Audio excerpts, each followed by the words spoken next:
Did you know that one weak spot in your child's IEP evaluation could mean the difference between them getting the services they truly need or slipping through the cracks?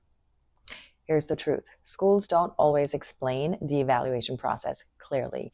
And if you don't know what to look for, important supports can be overlooked for your child.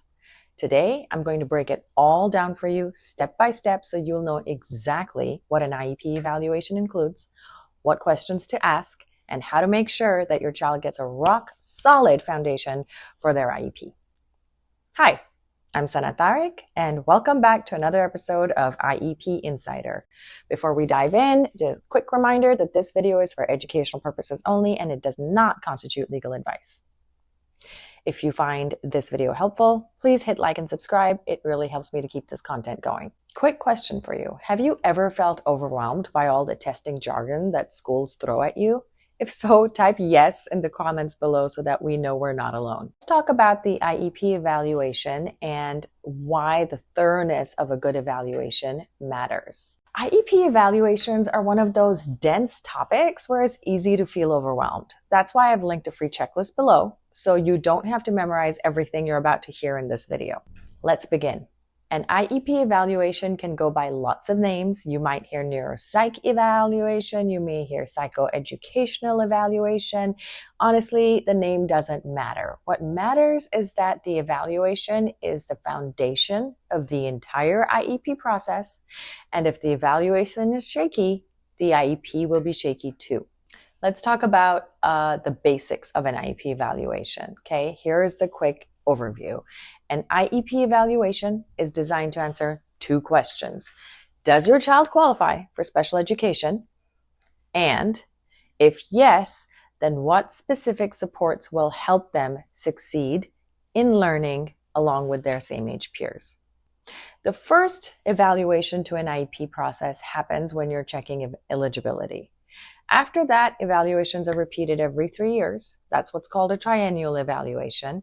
And no, this isn't just a quick quiz or a records review.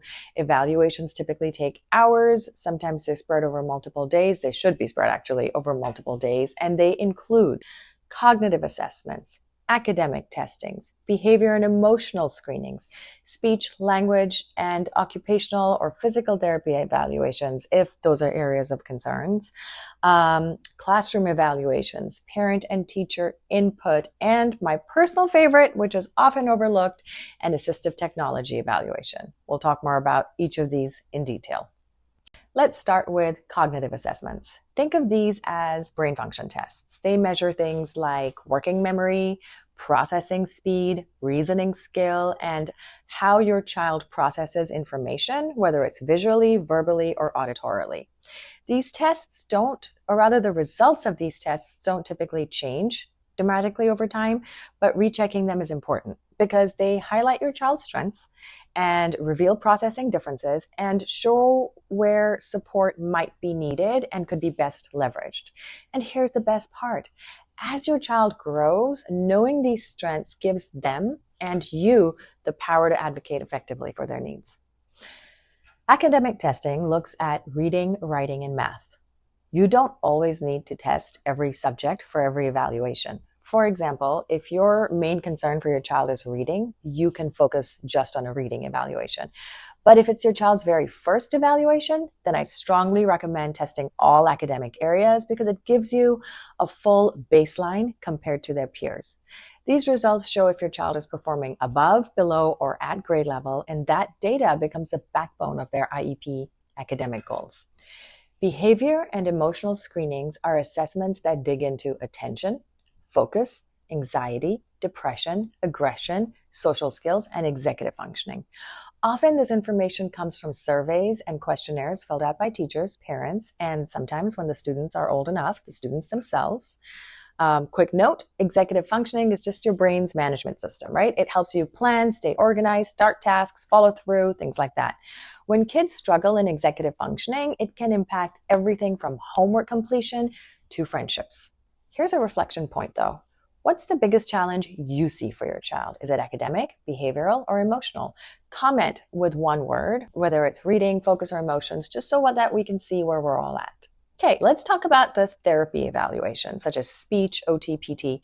If there are concerns, then additional evaluations may happen in speech and language, which is not just about talking. Your child could talk absolutely clearly, but these tests measure vocabulary, grammar, listening comprehension, and their ability to express ideas. So communication as a whole. Occupational therapy, or OT, measures fine motor skills, sensory processing, and life skills. Physical therapy measures gross motor skills, so larger skills, balance, and mobility. These areas matter because delays in these areas can spill over into learning, participation in class, and social development. Finally, let's talk about my favorite, the assistive technology evaluation. This one is not always standard in the evaluation process, but I think it should be. Technology is everywhere in our lives, and there are so many tools that can support our kids with their learning.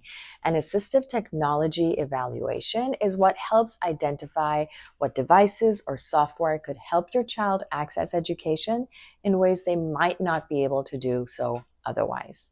The goal here is not to replace learning. It is to complement your child's strengths and bridge their challenges. On that note, if you've ever used assistive tech at home that has helped your child, it could be audiobooks, it could be speech to text, it could be something really fancy. Can you drop the name in the comments? Because that will help other parents find supports for their children. Additionally, no evaluation is complete without real-world context. Observers watch how your child functions in the classroom. Are they staying focused? How do they respond to teacher instruction? What's their interaction like with peers? And what is their interaction like with the teachers? An important note around this, observations should be objective, not opinion-based. So watch for this when the evaluation results come in. For example, the student left their seat, poked a classmate, and started singing is a clear observation. The student was disruptive is just an opinion. Last but not least, we have input from the people who interact with the child, mostly parents and teachers. Parents bring insights about medical histories, behaviors and challenges at home, motivators, strengths, interests. Teachers provide input on academics, work habits, social interactions in the classroom, how the child is doing in comparison to their same age peers. And then together, these perspectives confirm and enrich the evaluation results. So here's my biggest piece of advice to sort of wrap all this up. Don't let the school limit testing. Yes, we do not want to exhaust our kids with endless hours of unnecessary testing, but at the same time, you do want enough information, especially the first time, to build a strong IEP. You have every right to be a part of the assessment planning process, and you have every right to ask questions like, what tools are you using? How are you going to make sure my child is comfortable and anxiety-free as much as possible in the testing environment? Are the tools culturally and linguistically appropriate for my child? Here's one. English is not my first language. Will testing be done in our home language? These questions aren't just allowed, they are essential, and you have a right to ask them and push for these things. I know this was a lot of information, but my hope is that by breaking it down step by step makes the process feel more manageable. Save the video, go back to the sections that you need to as you go through the IEP evaluation process. If you have questions, drop them in the comments and I will do my best to answer. Do not forget to support me with a like and a subscribe, and I will see you next time with our next video. Bye.